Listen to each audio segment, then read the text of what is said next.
29 de octubre, como se ha ido este año, en vuelos de bólidos.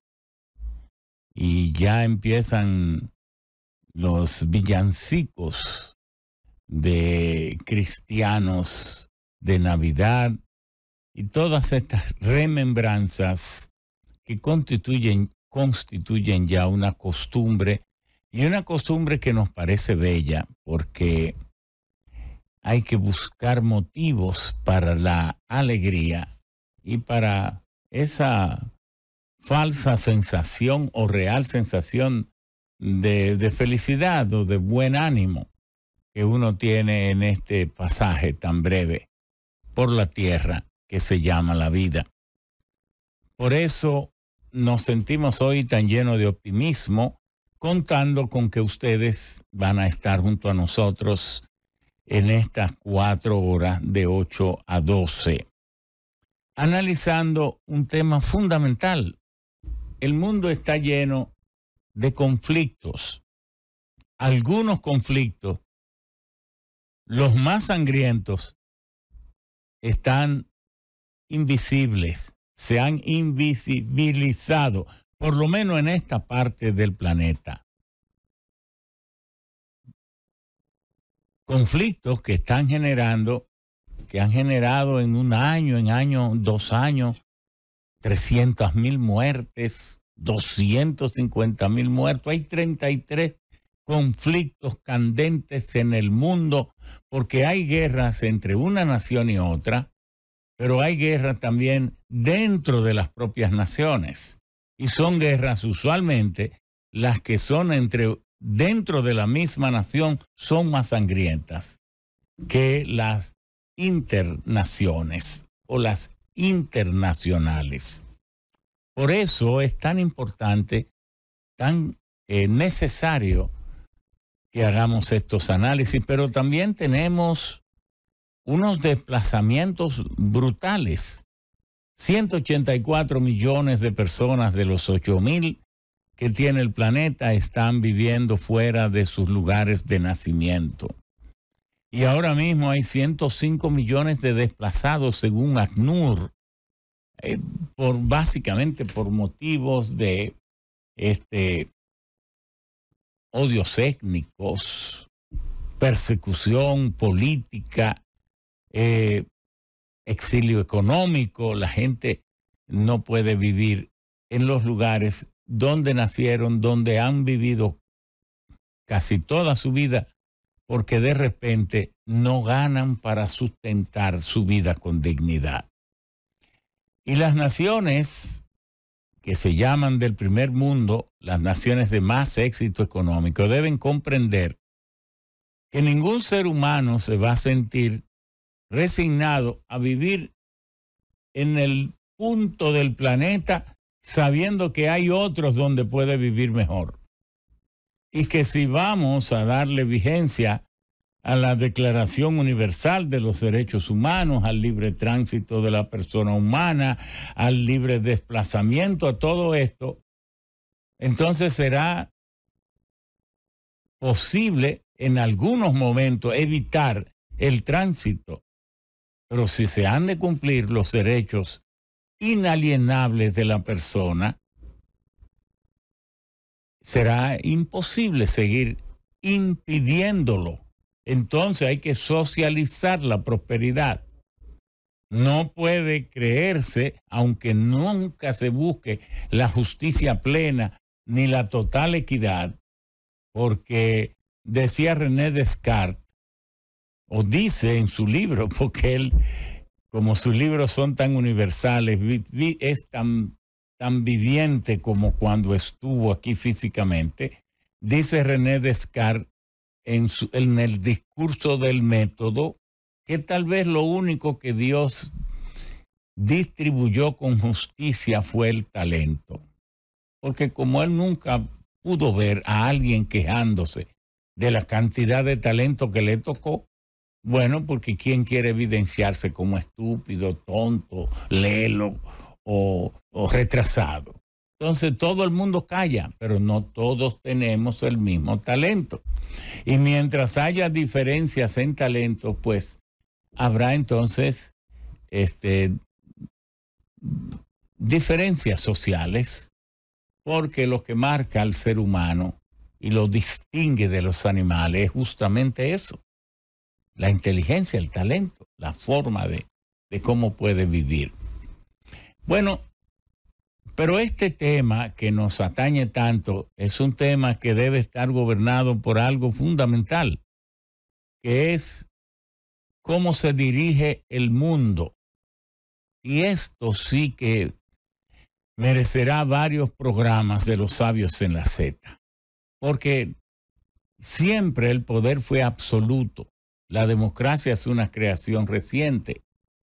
La democracia empezaron a esbozarla los griegos cuando Pericles en Atenas, pero al mismo tiempo que existían tal vez 70 o 80 mil ciudadanos, habían 350.000, se estima, ilotas sin derechos, porque aquella era una democracia que comenzaba, una democracia para los ciudadanos solamente, para aquellos que estaban investidos de la condición de ciudadano. Pero no vaya usted a creer que era para los seres humanos.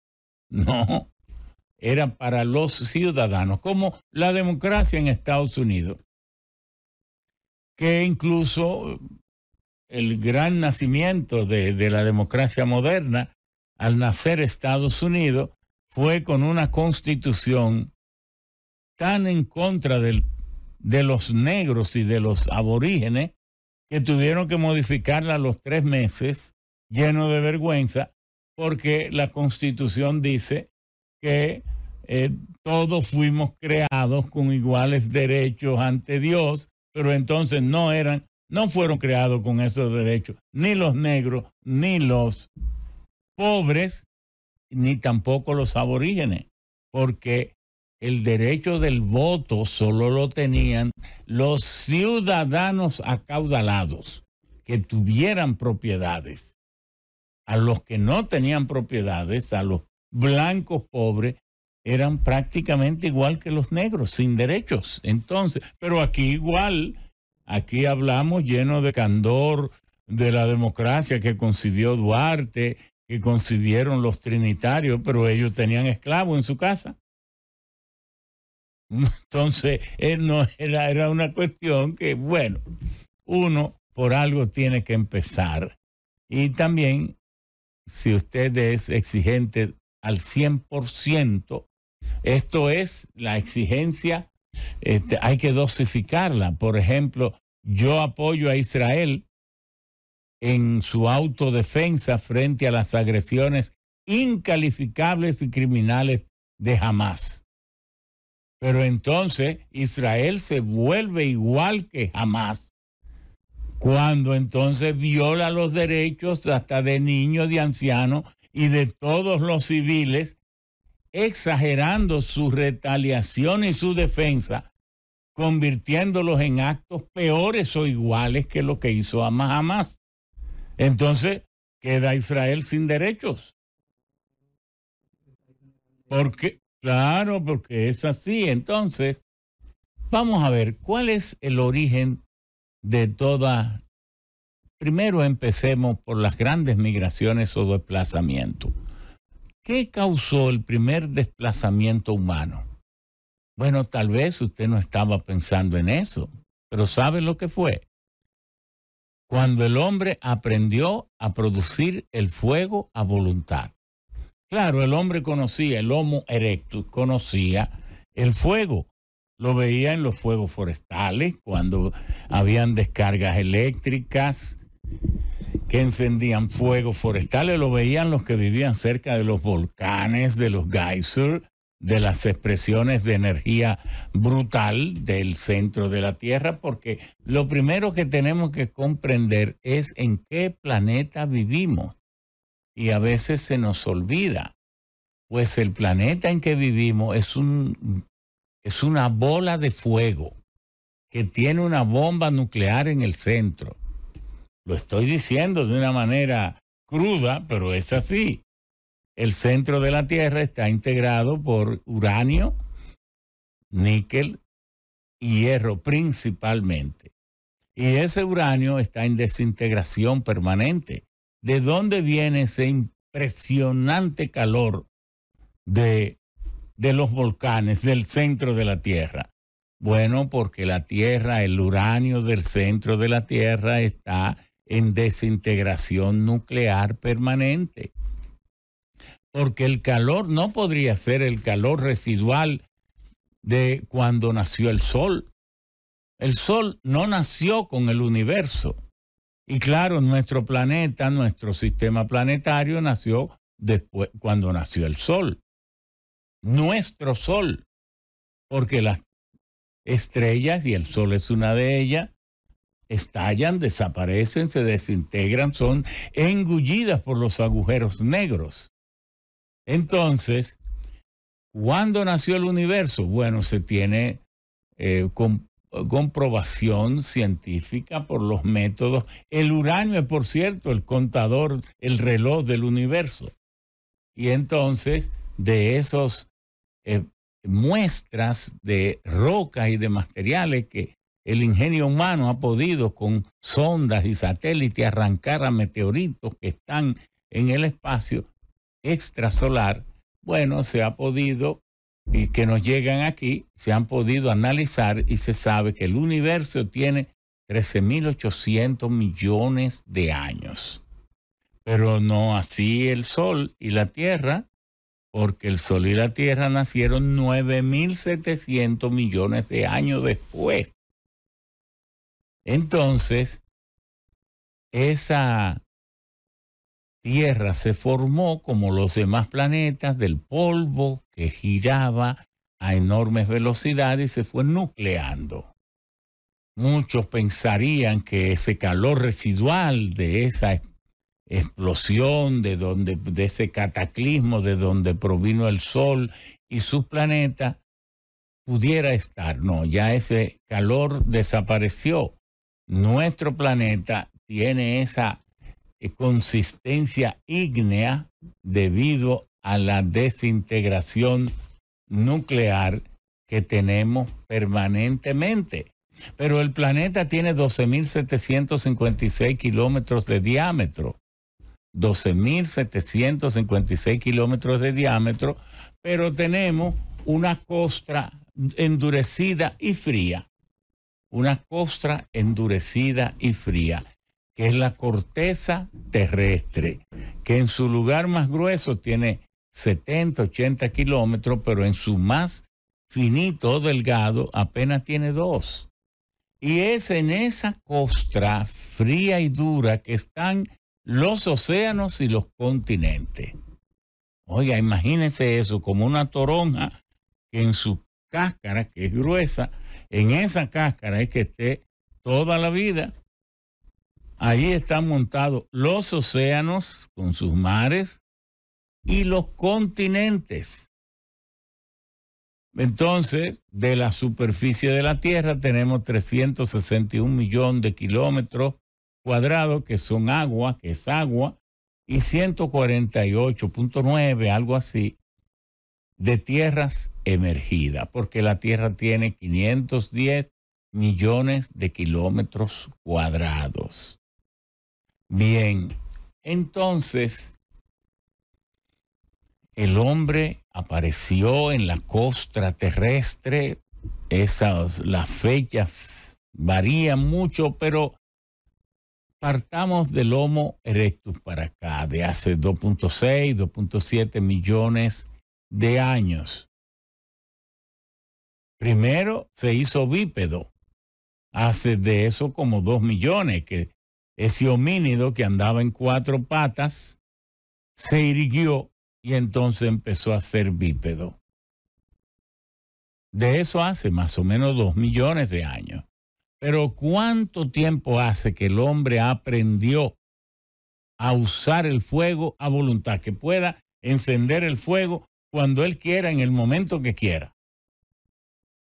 De eso hace más o menos de 500 a 600 mil años. de 500 a 600 mil años.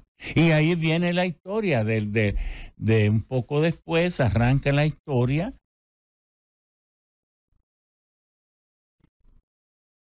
Entonces, ese hombre que aprendió a usar el fuego solo podía vivir en África y en parte de Asia, de los trópicos asiáticos, solamente. Cuando aprendió a usar el fuego, se independizó. Primero le perdió el miedo, tanto temor, tanto pánico a las fieras, porque con el fuego hacía una fogata y las fieras le huyen al fuego.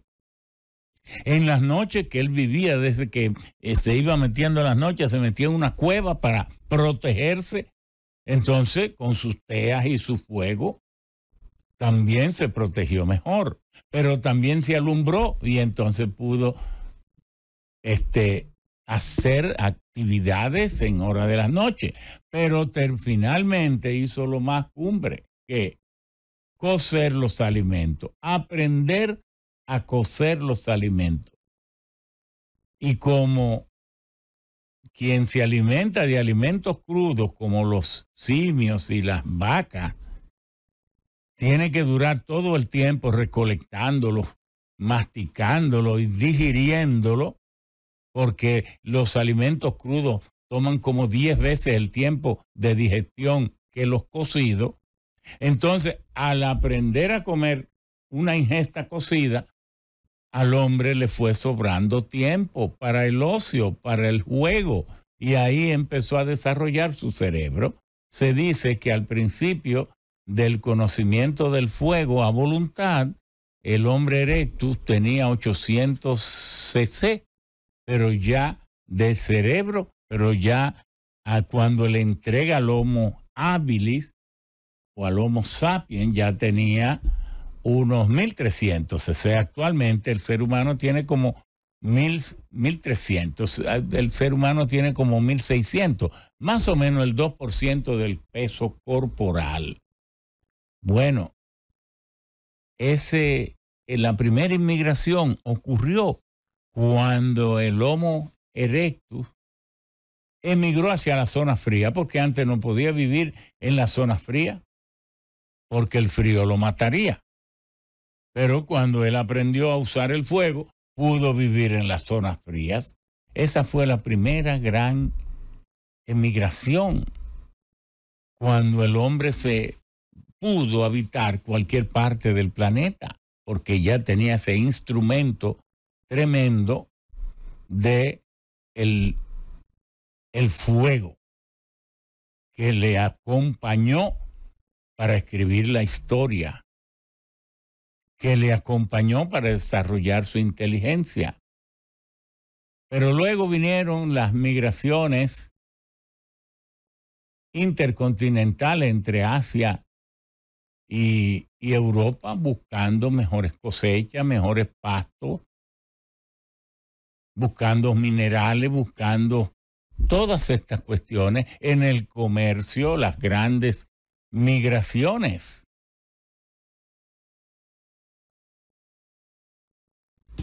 La esclavitud fue una migración forzada.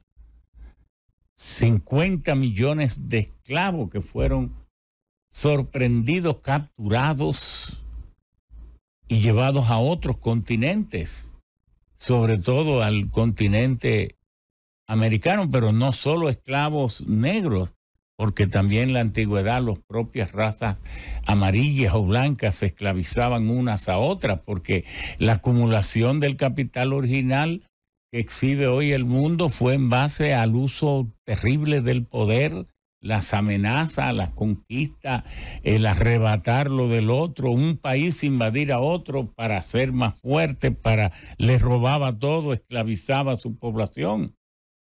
Y entonces también en el siglo XIX vino la gran inmigración de Europa hacia el Nuevo Mundo, hacia América. Más de 55 millones de personas se trasladaron al Nuevo Mundo. Y entonces ahora tenemos las grandes migraciones provocada por las guerras, por las hambrunas y por el cambio climático. Nuestros invitados darán una revisión a esto, pero al fundamento de si es legal las migraciones. Nosotros tenemos aquí una dramática situación. Nosotros somos emisores de emigrantes. Los dominicanos se van fuera y receptores de emigrantes. Claro, así como los Estados Unidos, en muchos estados y en muchos países, se encuentran mil cosas que decir de nosotros. Así decimos nosotros de los haitianos. Es una cosa que no sé, a veces no se piensa en ello.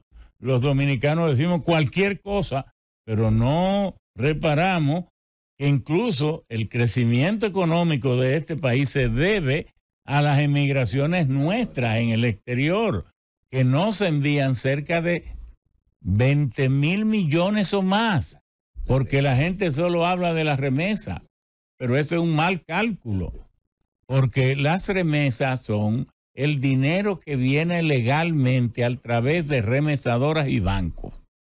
Pero ¿quién le ha dicho a usted que eso es lo único? Llega como 11,000, 12,000 millones, pero y usted no sabe que aquí a casi toda la familia le llega de cuando en vez y con mucha frecuencia. Donaciones en naturaleza, comida, ropa, electrodomésticos usados o nuevos, automóviles. Calcule lo que es todo eso. Muchos especialistas dicen que es un 40 o un 50% del monto de la remesa. Entonces hay que sumárselo. Súmele 5,000 a 12,000 y son 17,000, porque es dinero de la misma manera. Pero entonces están esos 2 millones de turistas étnicos dominicanos que vienen todos los años y que portan cuando vienen, si no los $10,000 para no tener que declararlo, bueno, pues traen $9,999 y no traen los 10,000, pero entonces traen su tarjeta de crédito y todo. ¿Y quién es que compra una gran parte de los apartamentos, las viviendas? Y si no los compran, los construyen ellos mismos en sus campos y en sus barrios. Esta dinámica constructiva que hay en el país. Es ese dinero y eso no está en la remesa. Ese dinero que usualmente ellos traen. Pero y el dinero del lavado. Aquí se estima que se lavan, no sé, nadie ha podido ni lo van a poder precisar, pero muchos dicen que pasa de los 5 o 6 mil millones de dólares. Sume todo eso y pasan de los 20 a 25 mil millones.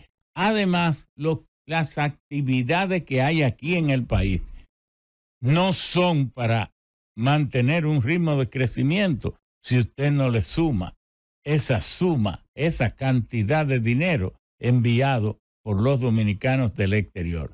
Porque vamos a ver el turismo que se tiene como algo muy positivo. Pero para usted poder generar dinero en un hotel, usted tiene que comprar la tierra, construir el edificio, amueblarlo, comprar una serie de insumos. Y si le sobra el 10% neto, mucho es. Entonces, si el turismo genera 10,000 millones, los tour operadores realizan esas operaciones y no traen todo ese dinero aquí. Tal vez traen el 15 o el 20% en total. Entonces el turismo no deja más de 1.500, 2,000 millones de dólares netos al país, pero esto, lo que envían los dominicanos de ultramar, no tiene nada que ver con costos de producción. Es un regalo neto. Es algo divino, el maná para el pueblo judío cuando cruzaba en su éxodo el desierto.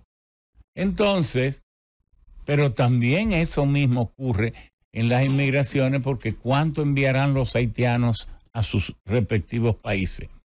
Bueno, estamos hablando al margen de aquellos que ya están llenos de odio, que ven a los haitianos como infrahumanos, como, bueno, de toda esa gente ya uno no tiene nada que opinar. eso que sean consumidos por lo que ellos quieran. Nosotros estamos haciendo un análisis intelectual del fenómeno. Pero bueno, estas guerras que tenemos, que es la otra parte de los temas de debate, que son dos.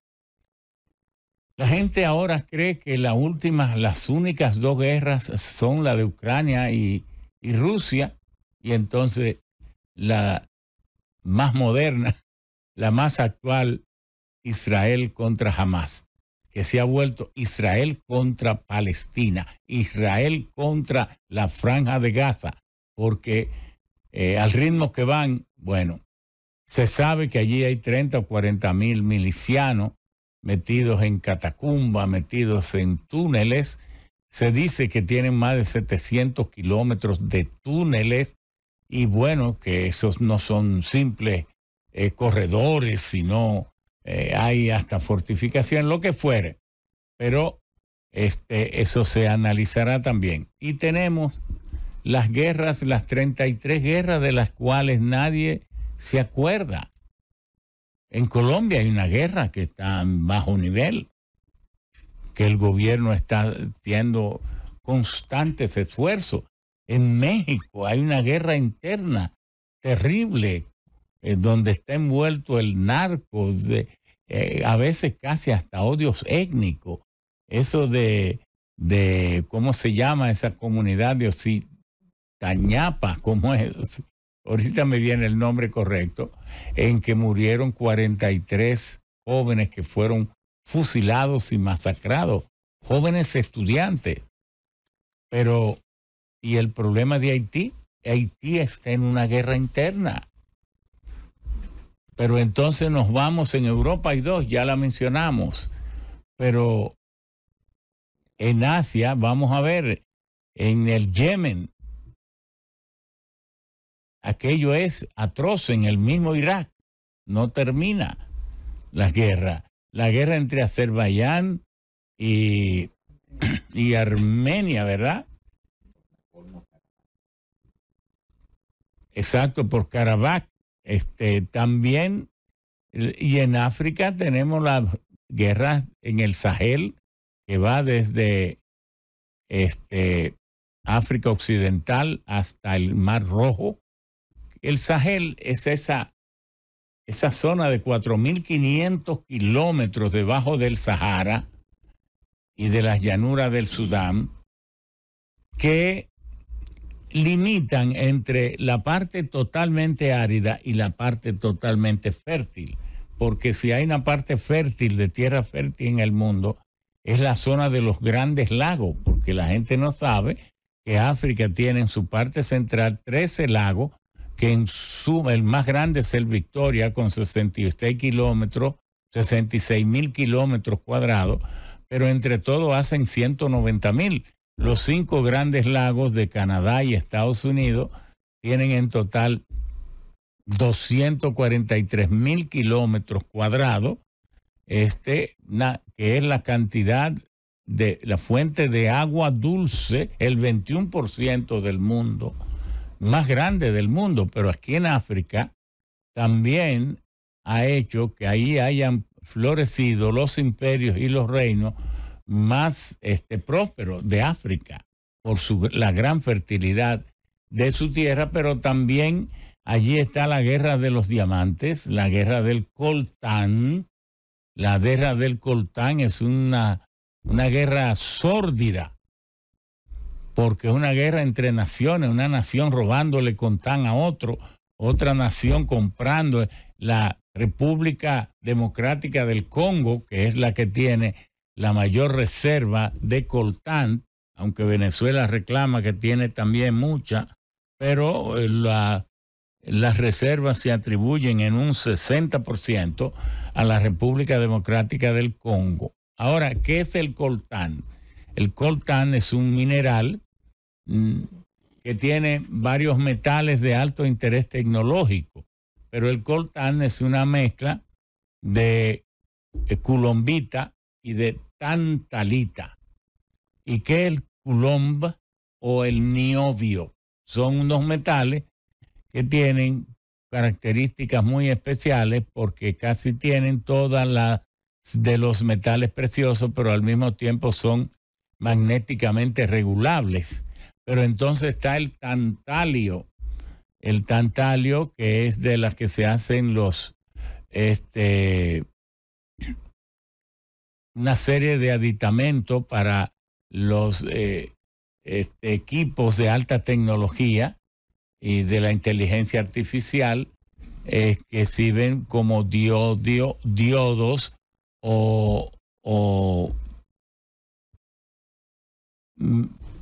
aditamentos para controlar la alta potencia de los generadores eléctricos, de las bombas de los reactores nucleares, pero también de instrumentos muy comunes de alta tecnología. En cada televisor inteligente tenemos semiconductores que tienen de tantalio y que son más duraderos, pero además volumétricamente muy eficientes porque rinde con 1 centímetro cúbico, se pueden hacer maravillas con ello. Entonces, esta es una guerra sórdida también ahí. Entonces tenemos las guerras que no son interminables en Senegal, Eritrea, en Etiopía, en el Sudán. El Sudán del Sur es el país más joven, se acaba prácticamente de nacer. Entonces, son guerras interminables, guerras de todo tipo. Y parece que las potencias del mundo tienen que reflexionar. Y con esto concluimos. ¿Cómo ejercían el poder las potencias? Bueno, con un gran ejército, una gran armada, antes de venir los aviones y antes de los submarinos, y una gran presencia militar en sus colonias, controlando la producción la explotación de sus materias primas, ya fuera la pesca, los minerales, la madera, los bosques, lo que fuera, el comercio. Pero las potencias usaban como moneda usualmente o la plata o el oro. El comercio recibió la gran liberación cuando se separó la compra de la venta. Porque mientras el comercio fue un trueque o compra-venta, estuvo maniatado. Pero, ¿qué cosa se requirió para separar la compra de la venta? El dinero, un medio de pago generalmente aceptado, que al principio era la plata o el oro. Pero cuando el dinero se hizo de curso legal, y de eso no hace tanto, fue el 15 de agosto de 1971 cuando Nixon fue ante la nación y le dijo que el dólar ya no sería respaldado más por el oro, sino que solo sería una moneda de curso legal. Ahí es donde las potencias, o una de las potencias, está estafando al mundo, usando el medio de valoración, la unidad de medida de la riqueza, que es el dinero. Porque el dinero tiene muchas funciones. Cuando yo digo mi auto vale $40,000, yo no estoy utilizando el dinero para pagar nada, yo estoy usando el dinero para saber el valor de mi bien. Pero cuando yo que vendo algo y cojo el dinero y lo guardo, el dinero ahí está difiriendo el valor de la riqueza, porque estoy pensando que en cualquier momento que yo lo use, valdrá. Entonces ahí el dinero tiene una función de reemplazo de la riqueza en sí mismo. Pero también cuando yo saldo una deuda, el dinero entonces está cumpliendo una función, o cuando yo compro. Entonces, el dinero tuvo esa fuerza liberatoria de ese maridaje que había entre las compras y la venta. Ya yo compro si tengo dinero con qué pagar, me olvido de la venta. Venderé cuando quiera. Otro vende cuando quiere, si encuentra quien le pague con el dinero. Entonces el dinero se paró. en el comercio la compra de la venta y la hizo entonces infinitamente reproducible. Por eso es que una potencia que además de haber sido emergido en el siglo XX como el lugar donde se dieron los 5 inventos más grandes del mundo que generaron la riqueza que la historia nunca soñó.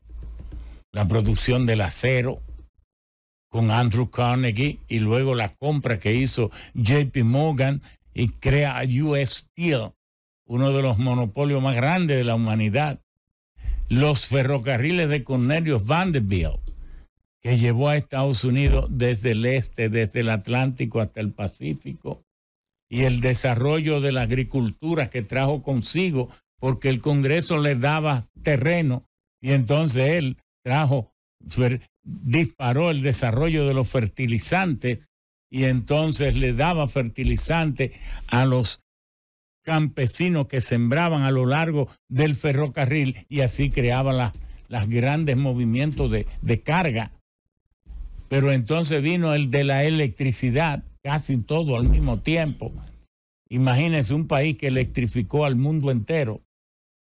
Nació la General Electric, la Westinghouse, con Thomas Alva Edison, Nikola Tesla y todo esto. Y entonces viene JP Morgan, que fue precisamente en Wall Street que se instalaron los primeros 10,000 bombillos que alumbraron al mundo.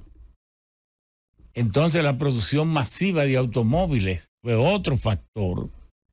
Y, cómo no, el petróleo, la Standard Oil. Cuando se descubre el petróleo y entonces nace la refinación, todo esto. Y luego, el mundo del dinero, aparece el dólar, ratificado en la Segunda Guerra Mundial como la moneda del mundo. Ahora, ¿hasta dónde Estados Unidos no está cometiendo un error que le puede costar todo? Usar el dólar para financiar guerra. ¿Cómo Estados Unidos viene y le da 9,000, 6,000, 10,000, 15,000 millones a Israel, 70,000 a Ucrania? Pero ¿quién es que está pagando ese dinero? Es el mundo, no es Estados Unidos. Porque lo que pasa es que como el dólar solo tiene valor legal, no tiene valor intrínseco, producir un dólar vale 4 centavos, pero cuando se pone en circulación vale 100. ¿Quién se apropia de los 96 centavos? ¿Quién paga todo? Lo paga quien lo acepta. Lo paga el mundo. Entonces, el mundo está financiándole a Estados Unidos y él usa el dinero para la guerra. Pero entonces, ¿por qué China le está ganando la carrera si tiene el privilegio de la moneda del mundo? China no tiene dólares. La circulación de la moneda china es muy limitada. Está abriéndose paso, pero es muy limitada. Del yen también. ¿Cómo se llama la China? Yo lo que el yuan. El yuan y el yen. Todo esto son muy limitados. Pero sin embargo, a pesar de que Estados Unidos utiliza el dinero para mantener su hegemonía y utiliza el dólar pagado por la humanidad para hacer guerra, China no está haciendo eso. Aunque haya hecho guerra en el pasado, lo cierto es que en estos 40 años que ha llegado a primera potencia mundial junto con Estados Unidos, lo ha hecho sin manipular el medio de pago del mundo, generándole inflación, porque cuando el dinero no es testimonio de la riqueza producida, que eso es lo que debe ser el dinero, testimonio de la riqueza producida que fue al mercado y se transó. Como no es testimonio de eso, el dinero lo que hace es generar inflación. Entonces la primera potencia del mundo le está generando inflación y la inflación es el peor impuesto porque lo pagan los pobres. Entonces hay que repensar el mundo en que vivimos. Vamos a una pausa. Le dejo este encargo a ustedes que han venido aquí generosamente. Yo sé que el doctor Trajano Vidal, que tiene un compromiso a las 10, pero ya los otros no tienen más compromiso que hacer el mejor de los programas. Tenemos también al general Cordero, pero tenemos sobre todo otras. Al regreso le vamos a dar los nombres de cada uno de los distinguidos invitados que nos acompañan hoy para descifrarle al mundo, porque ¿qué es lo que pretendemos? Educar, que la gente sepa hacia dónde va el mundo, y eso solo lo podemos saber si aquellos que se toman el trabajo, se dedican a dar seguimiento a los acontecimientos, cuántos recursos tiene el mundo, cómo se utilizan, cómo se explotan, a la economía, al armamentismo, al equilibrio del terror o el equilibrio del poder, vienen a contárnoslo aquí generosamente, sin pagar nada, solo para que el pueblo esté mejor informado. Y ustedes que tienen la generosidad de acompañarnos los domingos. Vamos a la pausa y al retorno entonces vamos a decirle los nombres de cada uno de los distinguidos invitados.